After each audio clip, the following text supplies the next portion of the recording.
Good evening, and welcome to PJs with PJ, Pajama Talks with Pastor Jeannie. I'm Pastor Jeannie Sortland, and I serve the United Methodist Churches in Kensal and Wimbledon, North Dakota. And today, I'm done. I'm just done.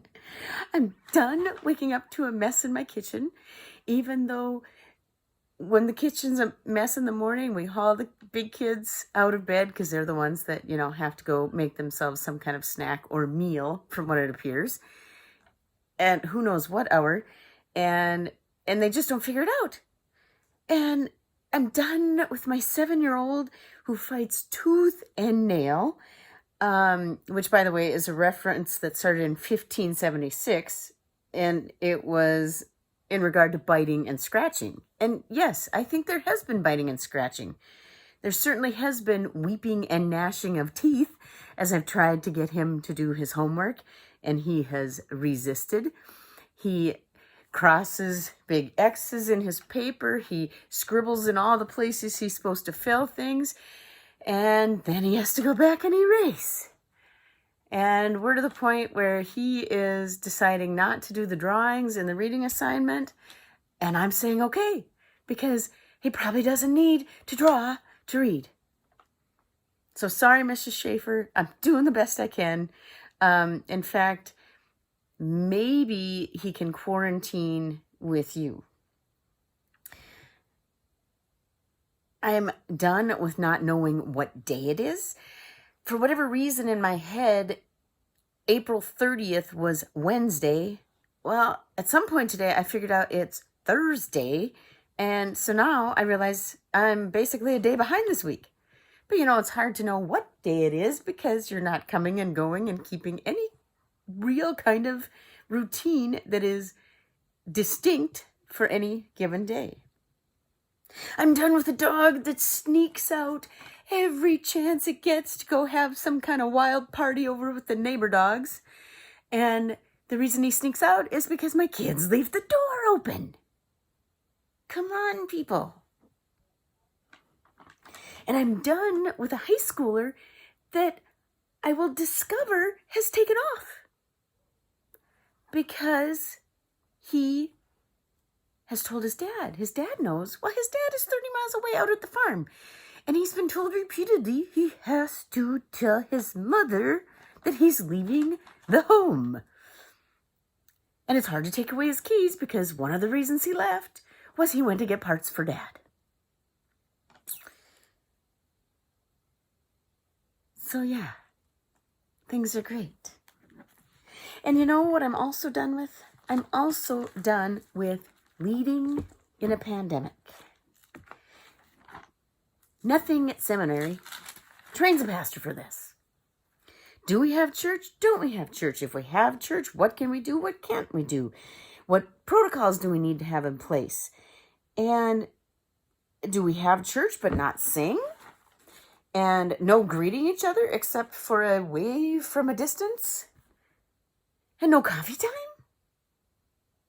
Children's message from afar?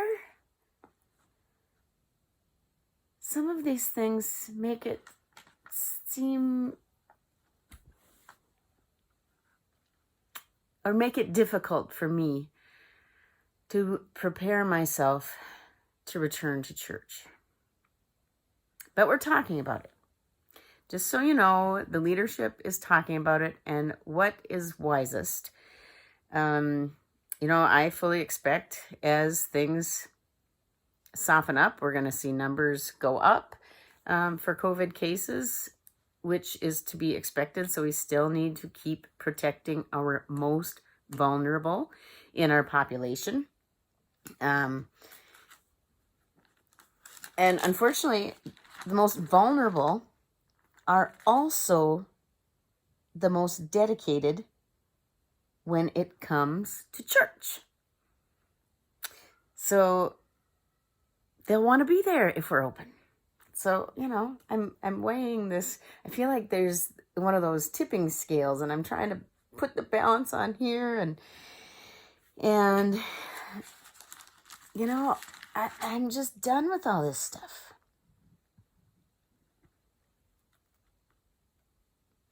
But you know who's not done? God. God is not done with any of this, with any of us. And I turned to Isaiah today. Isaiah chapter 40, verse 28. Have you not known?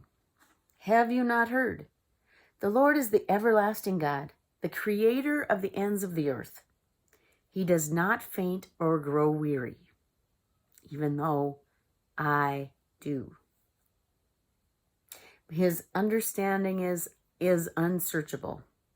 He gives power to the faint and strengthens the powerless. We're kind of powerless in this whole deal, aren't we? There's a lot of unanswered questions. Was shutting down to this point necessary? Well, we'll never know, because the only way you know that it was necessary is if we hadn't, and things would have gone bad. So anyway, I'm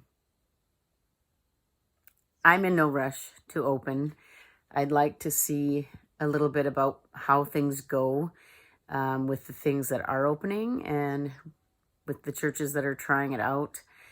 Our bishop was pretty firm in his guidance with Minnesota that they not meet in May.